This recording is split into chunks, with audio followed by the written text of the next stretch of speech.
The memoirs, Four Eyes, and Pizza Face. Today I want to tell you about the next book in the series, Fruitcake.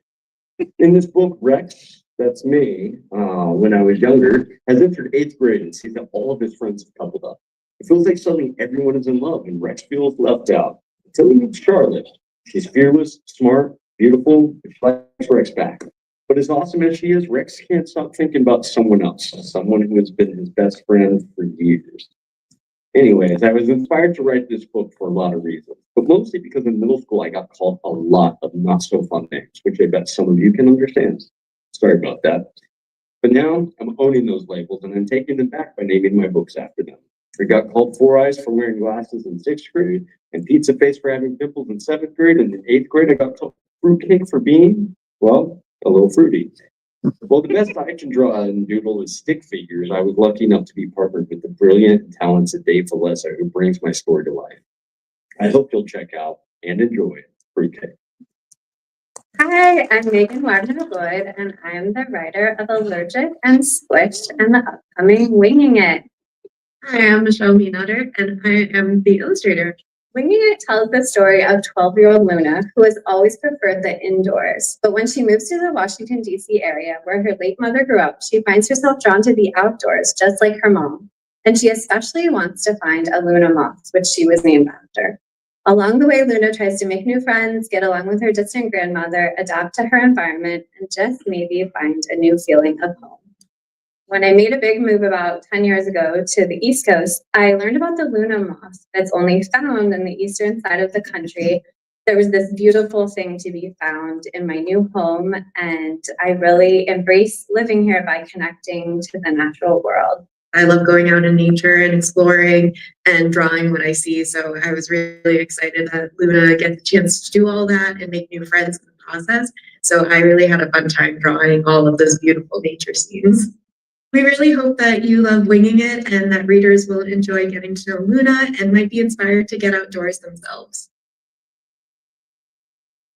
Hi everyone, I'm Sarah Meany, and I am so excited to be able to share with you Mixed Feelings, which is my graphic novel debut as an author and the first of 3 of the series here at Scholastic. Mixed Feelings is my story. It is the story of growing up in the 90s in Houston, Texas with a Colombian mom and an Iranian dad, and navigating that deeply unique ethnic makeup, while also navigating very universal girl things like puberty and friendships and community and finding places where you belong at school and crushes and all the things, you know? So it's a deeply specific story to my life, but it's also a deeply relatable story to readers everywhere. I'm an actress, so I have never written in this medium before, but I found my way in was through acting out every single scene. It's all my real family and friends. So it was this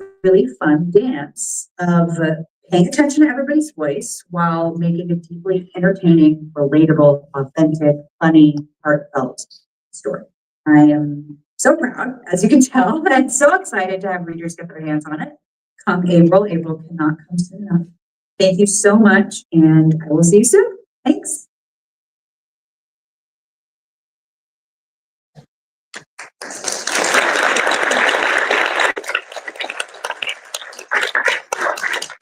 Hello and welcome. I'm David Saylor, publisher of the Graphics Imprint. Scholastic has long been a trusted leader in publishing for kids and teens, and for over 20 years, Scholastic's Graphics Imprint has helped parents, teachers, librarians, and readers fall in love with graphic novels. Now, Graphics is proud to introduce young readers to 3 exciting manga series: Inako Awakening, Hikaru in the Light, and Mecha Ude, Mechanical Arms. Our manga publishing expands on what readers love about graphics by publishing manga with irresistible stories curated especially for children and teens. You'll be hearing more about Unico from author Samuel Satin in a bit, but I'll take a moment to talk about the third volumes of two ongoing manga series. First up is Hikaru in the Light, which was a Best New American Manga nominee. In this funny, feel-good manga series, perfect for fans of K-On!, The Tryout, The Babysitters Club, Hikaru and her friends go after the once-in-a-lifetime chance to be a pop star as they perform in a famous pop idol competition. Next is Mecha Ude, Mechanical Arms, a new manga based on an anime currently streaming on Crunchyroll. In this story, an ordinary middle school student's life takes a thrilling turn when he bonds with a powerful mechanical arm in this dynamic new manga series for fans of My Hero Academia and Spy X Family. And finally, in line with our 90s theme tonight, tra-la-la, here comes Captain Underpants, the first epic manga. Based on the original chapter book, Captain Underpants, the first epic manga was written and adapted by Dave Pilkey and illustrated by manga artist Motojiro. The story has been reinvented for a new generation of readers and even has all new fliporamas. This manga reimagining will captivate Dave Pilkey fans, delight new readers, and appeal to comics, manga, and anime aficionados alike. I can't wait for you to read this book. And with that, it's my privilege to welcome my colleague, Lizette Serrano, to the stage to continue our program, where we'll discuss more of our spring and summer 2026 books with their creators. Thank you.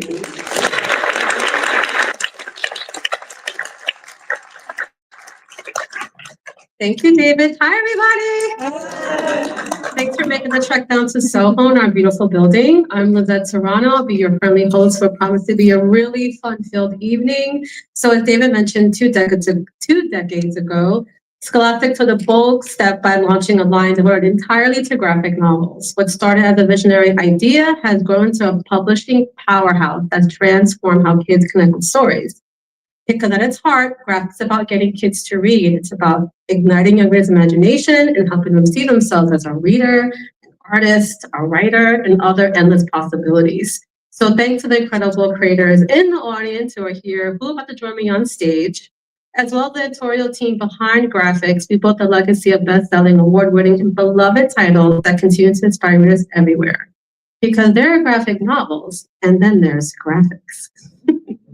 And speaking of getting better, tonight I have the pleasure of introducing you to four creators who are bringing something fresh, artful, and totally unmissable to bookshelves. So let's jump right in, beginning with a creator who has reimagined one of manga's most beloved classics. Let's get ready to dive back into the magical world of Unico. I am thrilled to once again welcome Samuel Satin, Eisner-nominated author and creative visionary behind the reimagining of Tezuka's beloved classic. Working in collaboration with Tezuka Productions and the Eisner-winning artist team, Good a Hero, Sam has been breathing new life into the adventures of Unico, the little unicorn with a big heart. The next installment, Unico Lost, takes us another unforgettable journey. Unico finds himself alone in a desert, pursued by the vengeful goddess Venus, while his friends, cats Chloe and Toast, train to travel across time and space with the help of a celestial scientist. That sounds amazing. It's an epic tale of friendship, courage, and resilience, and one that beautifully honors Tezuka's legacy while pushing the story into bold new territory. Come on, Sam. Welcome, Samuel Satin. From a reimagining manga masterpiece to a breathtaking debut adventure, our next creator takes us from the mystic deserts to frozen peaks. Meet Moraz, an animated filmmaker turned graphic novel creator who knows how to bring stories to life, whether on screen or on the page. After graduating from the School of Visual Arts, Moore founded Blue Animation Studios, where he helped over 20,000 students learn the magic behind animated filmmaking. Now he's taken that same storytelling power and poured it into this thrilling debut graphic novel, Into the Snowlands, a world filled with danger, mystery, and magic. It's about a wolf cub named Phoebo who runs away from her path to discover that there's a great danger and threatens her home. Find your pack this February because Snowlands is more than a graphic novel. It's an adventure waiting to pull you in. Welcome Moore to the stage. From the wilds of Snowland to the hallways of middle school, it is such a pleasure to welcome Cassandra Kalin, a best-selling cartoonist and author whose work has charmed readers worldwide.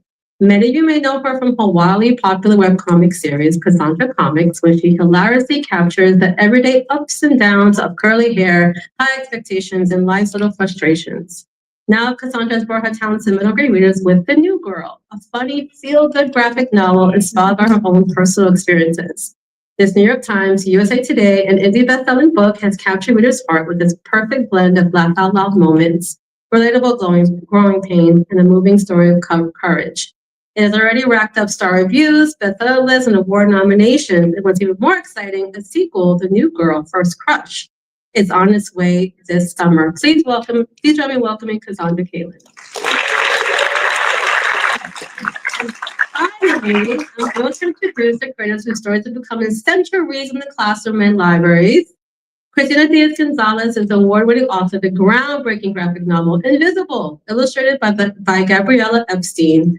Since its debut in 2022, Invisible has earned multiple star reviews, became an instant indie bestseller, and last time I checked, has landed over on 20 state award reading lists. But wait, there's more. Just 2 weeks ago, Invisible returned to the USA Today bestseller list. Which is amazing. 3 years later, Invisible continues to remind us why representation and empathy matter so deeply in the stories we share with kids. And her next graphic novel, Offside, arriving this next summer, Christina carries that same heart and hope onto the soccer field. She's truly a league of her own. Please welcome Cristina Diaz-Gonzalez.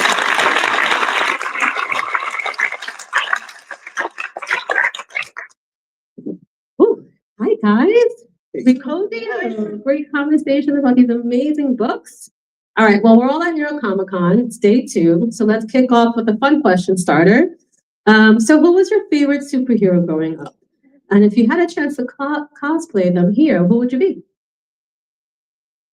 Am I starting first with this one? Sure. I've been thinking about the question a lot. The past couple of days, I'm like, superhero, because I read a lot of Batman and I was really into Batman, but I was also more into, does anybody know what Gamera is? The monster that was kind of the big turtle. That was my kind of favorite superhero growing up. So I'd call him kind of a superhero. So I think I would dress as Gamera. Cool. Yeah. I didn't really read many superhero comics. My answer would be Batman also, because there were just a lot of movies about Batman when I was growing up in the 90s. And I loved all 4 of them before I knew that the last 2 were bad. So that was definitely my favorite. And I probably wouldn't dress up as I did. Yeah. I was a big fan of Teen Titans, so I would say I would be maybe Starfire. She was my favorite growing up. So A good one. I would go back to like the classics. And growing up, I really identified with Wonder Woman, mainly because she had dark hair. I mean, and I just felt, there we are. Yeah, that's a homemade Wonder Woman costume. I live in Florida. So in October, I cannot imagine it was that cold that my mom put me in a turtleneck. That's my little sister who I insisted be my sidekick as another Wonder Woman. It's a good one. The song was going in my head, Wonder Woman. All right, so because tonight we're throwing it back with a 90s vibe, whether you're reading them back then or discover them later, which book series has a special place in your heart growing up? So it could have been Goosebumps like Chills and Horror, Animorph Transformations, or Babysitter's Club Friendships, or Getting into Mischief with Catherine and Pants.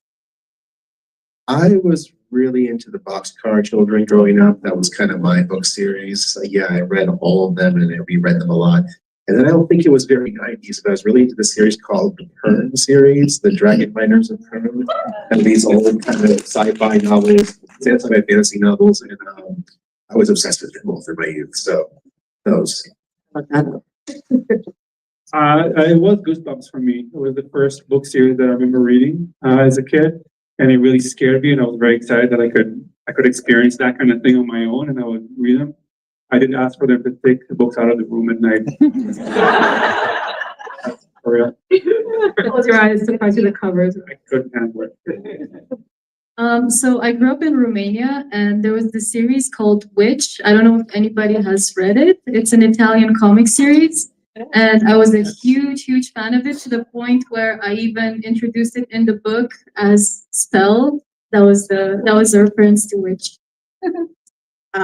For series, I really was slightly obsessed with like the Nancy Drew books growing up. Yeah, I really, I would read all of them.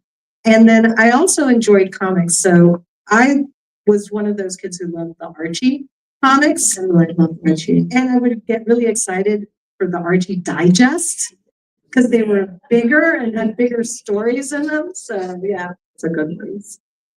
All right, well, Sam, we're gonna come back to you to dive into Unico. Sure. Yeah, so it's been a joy watching this reimagined series just grow. And last time we were on stage, if those of you who were here last year had an event, we talked about the courage it takes to reimagine Tessica's work. So now you have 3 volumes in. What surprised you most about carrying the story forward? And have your priorities shifted in terms of what to preserve or what to expand from the original? It's something I think about a lot, kind of like, as we go forward and continue the series, kind of how we continue to stay grounded in the material it comes from. So just for anybody who might not know, Unico comes from, was originally created by, who's known as the god of manga, Osamu Tezuka. It's a comic from manga from 1976. And a lot of people might remember here from the films. They came out in the early 80s. There were a couple of animated films that were really well known. And so what we're doing is we're taking from the original manga more so though. And so when I guess that what I tried to do going forward is making sure that with every single volume, we kind of check in with the source material because they're going in a lot of really interesting new directions as well. The stories are both staying close to home and moving into new territory. So I've been, I guess, surprised at how well we've been able to maintain that balance, but also at how much work and concentration, focus it takes to make sure that we do so. Absolutely. And someone asked you at the booth today during your signing, I loved your answer. I was yesterday. Maybe it was yesterday. It was yesterday.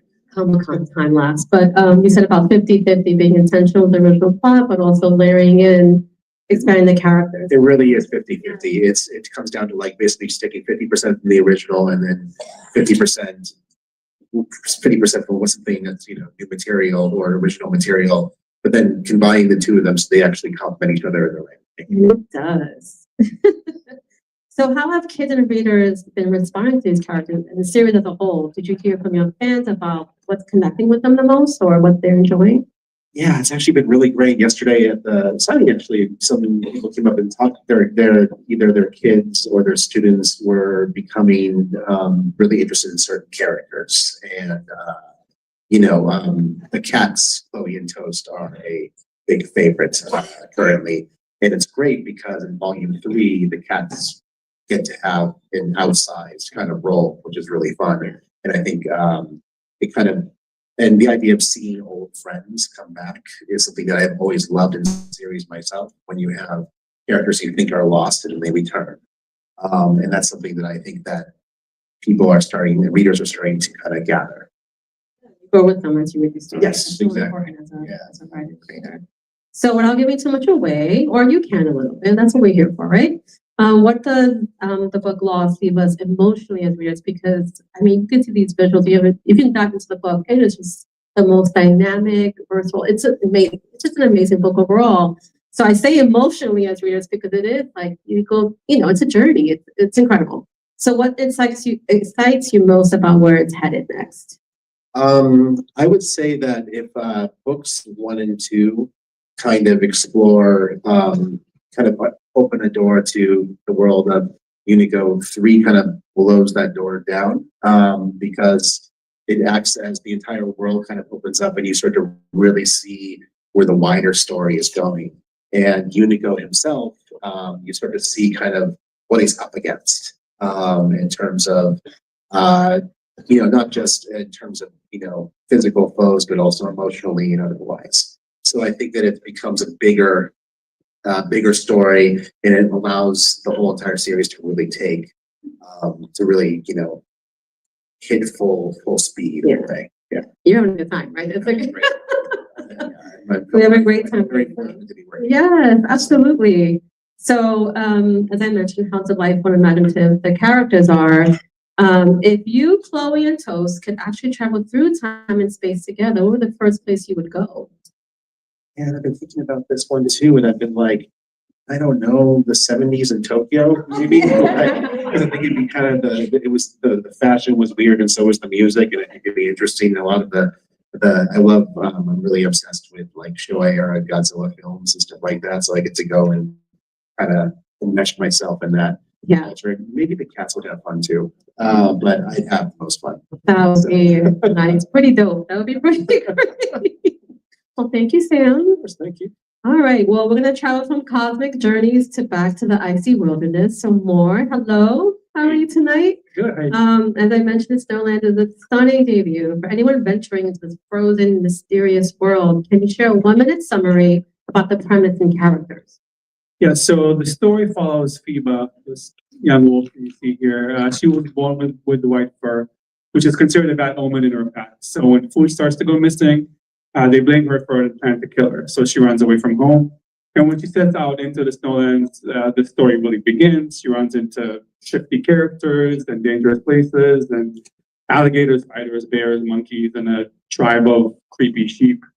And together with their two companions, the fierce snow leopard and the fluffy palace cat, they eventually use what they learned to save the day. That's kind of a quick summary. It's great. Sorry, I got lost in this last. Were there any visual storytelling techniques you borrowed from your filmmaking background when creating this graphic novel? So in my animated shorts that I worked on before turning to books, I always try to I love 2D animation, even though I went to school for 3D animation just because I couldn't draw well enough for 2D. I always try to make the shorts seem a little bit like 2D, more organic, handmade, handcrafted. Even though it was all 3D models, I always kind of gravitated towards that look. And with the art for this book, and it wasn't planned, but when I got the art from Colin, who did an amazing job with the art, he's a very traditional guy, and he uses pencil on paper. And when I first got the art from him, instead of moving on to inking, digital inking, and kind of like digitizing the work, I just wanted to keep it as is because I just loved it so much. It was just so good. So I thought, what if we just keep it and we see what if we just keep the original pencils exactly as they were in the final book? So what you see in the final book, even in the cover, it's all the original pencils exactly as is. And then I wanted to do the same thing for the colors. So we're not going to actually paint all the pages with real paint, but my instruction for the colorist was to not do anything that's not possible to do with real paint in the coloring. So if you want to do a gradient, you have to actually blend in the colors, and you can't blur the background to create depth of field. So no special effects. Everything should look exactly like what real paint would look like. And then the same for the lettering. We use the hand written font and special filter on the balloons to make them look like they were hand drawn to kind of fit with the pencils. So that kind of resulted in a very kind of organic handmade product, which is kind of what I enjoy. It's beautiful. Well, it's so immersive, and full of wonder. What inspires, so in terms of the creative process, what inspired the setting within a particular landscapes or visual references that help shape the look and feel? Yeah, so Snowlands is based on the Himalayas. The idea for the original idea came from a nature documentary about snow leopards. I don't know how much you guys know about snow leopards, but the story is the mother travels with the cubs until she feels they're ready to kind of move on. And then they just separate forever and never see each other again. The mother just wakes up one day and just leaves them. And I was about to have a kid at that point when I was watching it, and everything kind of kicked the cave. And I thought it was a very strong core for a story. So I decided to write that story. Like what happens with the mother and the daughter, in that case, travel together, and the mother doesn't want to let go when the time comes. So while after a lot of rewrites, the story ended up being a wolf and a snow leopard, so it's not a real mother-daughter. but the core of the mother-daughter story is still what the heart of the story is. And there's endless ideas from nature documentaries that I can find. Other ideas are also about choosing your own family. Yeah. Based off of, Yeah. you know, who you are, who you connect with. Well, my last question is, because you have such great advice. So what if, well, in terms of just the process, it's really fascinating. What advice would you give aspiring storytellers trying to find their own voice in this big, often intimidating creative world? What always worked for me, and that's always kind of the advice that I give, is perseverance. Everything that I've done was kind of brute force through all of it. This book was actually originally self-published for a few years before it was eventually picked up by Scholastic. So all the work that I've done was always just me, like kind of just trying to make it happen no matter what. And usually there have been a ton of no's all around it through the whole process. So I think that's the best advice. If perseverance over time eventually equals some form of success. That's great advice. Well, welcome to the graphics family. It's just great to have you. It's great to your be here. talent. It's very comfortable. Really great. And in case you're wondering, there is a book too. So we're excited to continue this journey. Well, now we're going to travel from again the frosty, treacherous landscapes of Snowlands. Might just remind some of another survival challenge, middle school. Luckily, Cassandra, who you have an amazing talent, knowing exactly how to navigate that space with humor and lots of heart. So the new girl, welcome Cassandra. Hi, for having it's so great to have you here. Thank you. The new girl draws from your own experience immigrating from Romania to Canada. What parts of Leah's story felt the most personal to you? Did you give Leah any pieces of yourself in any moments you were nervous or excited to turn to the page? I mean, most of the book is inspired by my own life, so a lot of the moments were very special to me.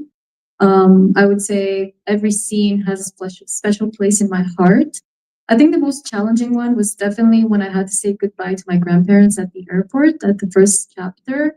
I think reliving that moment was a mix of feelings. It was, you know, a lot of sadness, but also I'm so happy that I remember that moment because it's so important to me as well.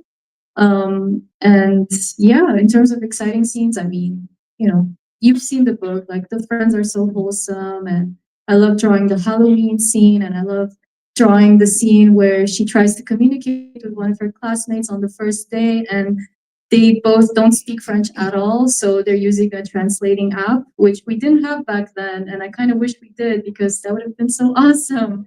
But yeah, I remember how we tried to communicate with gestures, and yeah, it was just very sweet and wholesome. Sweet. Reviewers have praised your expressive characters, creative panel work, and the way you visualize language barriers with colors and scribbles. Why was a graphic novel the perfect way to tell Leah's story? Can you share a little bit about your artistic process? Yeah, I mean, language was quite a challenge at first because obviously in the book they speak French as well, but I couldn't write everything in French, otherwise nobody would be able to read it. It's not like when you watch a series and you can put subtitles below and it's perfect. So we had to figure that out a little bit, and the way we did it is we color coded all the speech bubbles. So when they were speaking French, we used yellow. When they were speaking Romanian, we used pink and green for English. So that way the reader could understand, okay, in this scene they're speaking French. And with the scribbles, they could understand that they don't really know what they're saying. Like Leah wasn't really catching everything, but she knew a few words like Canada. Okay, I know that word. French professor, she knew that. Bonjour, je m'appelle. Like she knew the basics. So, and as the story progresses, she understands more and more, and the scribbles starts to lessen. And yeah. An amazing technique. I know we learned about the power of graphic novels, the way that you can not manipulate, but how you can, in terms of those techniques and like really shape and set those language barriers, but also just make those kind of connections. It's awesome. So you have over 2.7 million followers on your channels. What was the fan reaction to a new cover reveal, which is just beautiful? I mean, people were excited. So I'm very glad about that. I've seen a lot of fans who are like, oh my gosh, there's a book too, no way. And because everybody keeps asking me when I go to conventions, hey, is there a part two? And I say, Yes, there is, but keep it a secret. But it's not really a secret because when the book was sold, it said book one in parentheses. Yeah, it wasn't really a secret. We do it on purpose. Yeah. But it's okay. Everyone was excited. Yeah, love it. So with First Crush on the Horizon, what excites you most about continuing a story without giving too much away? And again, you give a little away. What can we look forward to in this next chapter? There's a lot more character development in this one, so you can get to know her friends a little better. And also, Leah's relationships are very interesting in this one with her mother, her crush, and even herself. And there's a bit more drama as well. I'm not going to spoil too much, but yeah, I think it's a really fun read. Well, good news comes in three, and I was allowed to share this, that type of news that there's already a book 3 in the works. So that's exciting. Not a secret.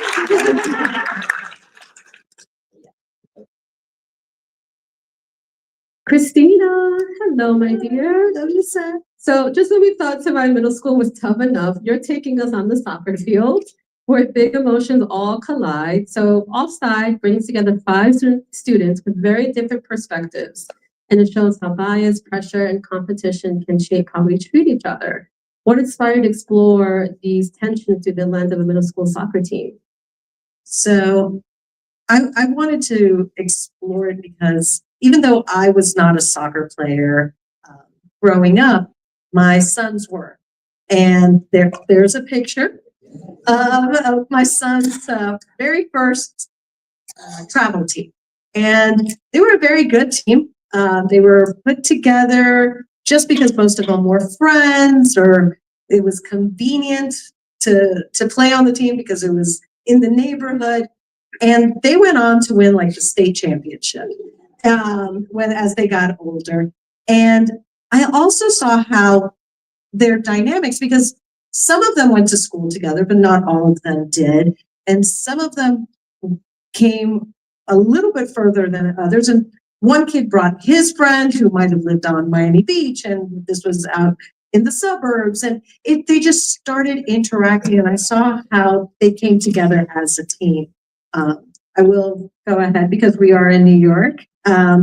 So my son is the one who's all the way at the bottom left. So that's my oldest son, Peter. And then all the way on the bottom right is someone that many of you actually may already know. That's Marcelo Hernandez from Saturday Night Live. So I was Marcelo's first mom. I just want to say. So I got to see the dynamic of Marcelo as a little boy interact with them. So there might be some inspiration there. Yeah, or maybe Expo Blurb or two, maybe. So Invisible and Offside feature characters who seem completely different on the surface, but are ultimately united by shared struggles and unexpected friendships. What draws you to these cast of character stories, and how do you think Offside builds on the themes you explored in Invisible? Yeah, I think it's important because in Invisible, those kids were trying to break free from the labels that society and themselves had placed on them. You know, the brain, the athlete, the loner, the tough kid, the rich kid. Breakfast Club reference there. But now in Offside, it was not so much the labels that had been placed on them. It was breaking free from just the preconceived notions that they had of other people and of themselves. And I wanted to use soccer, and just the idea behind Offside is that it was an all-boy middle school soccer team that one girl pushes to be co-ed. And so now at the start of the new year, girls are going to try out for this soccer team. And some of the boys are not happy about that. And it filters down also from the parents' perspective. And it's how they start recognizing each other for the talents they bring onto the field and also for their unique perspectives, and how coming together they can make a difference, not only as a team, but just within their community. Well, you've written many other, besides graphic novels, you've written little bit novels in prose, and now we're on our second graphic novel. What have you learned about reaching young readers through visual storytelling, and how does writing for graphic novel format challenge or surprise you as an author? So I think it's different because especially the way I like to use graphic novels is to bridge a language barrier. So in Invisible, about 75% or so of the book has Spanish in it. That Spanish is translated, and it's translated because the translation is part of the story. So it's not just because it's a translated book. In Offside, it's a little bit less, but very similar to what Cassandra was using. They use technology. They use their phone to be able to communicate with each other, the ones that don't speak Spanish or don't speak English. And one thing that struck me as so important and also a little bit of a challenge is the visual, because the visual aspect is a third language. And what in prose you would be describing, you also are taking into account in the visual storytelling that the artist, in this case, Mari Costa, she does a phenomenal job of showing the action in the story, but also showing the emotion, what the characters are experiencing in meeting new kids and trying to come together. Love that. Such a good description. Reminds me when I used to graphic novels as a child, because I love just like, not zoning off, but those space between the gutters, and you go to back and forth just to process the visual that was happening, emotions in the scene.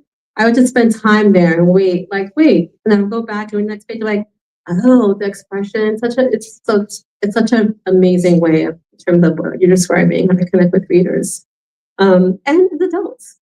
So if you had to kick off a quick pitch for Offside, what's the one line you would want us booksellers, teachers, librarians, book givers to run with? I think I gave away a lot of it already. I just started rambling on. But I would say it's a story about rivalry, friendship, soccer, and breaking free from those preconceived notions you have of other people and that you have of yourself too. Well, I feel like this panel is a little bit cathartic. It's the snow cub, the poem, and then, living your experiences through your own book, New Girl, and this as well as a mom, and you just, traveling to the 70s and living life, and we're having a good time. So that was amazing. Can we get a round of applause, please? Amazing. Thank you so much. That was awesome. So before we wrap up, I wanted to give thanks. One, I wanted to give thanks to an amazing team I get to work with every day and who helped pull this event together. So I'm going to shout out Michael Strauss, Patty Vaughn, Casilla Gonzalez, Meredith Wardell, Yanni Hart, all the set. Are you forgetting anyone? Jesus, all of you. I love you guys. You know who you are. Thank you for helping to put this event together. And then I'm going to stand to give a very special shout out to someone truly iconic in the world of children's books, and that is Anne M. Martin.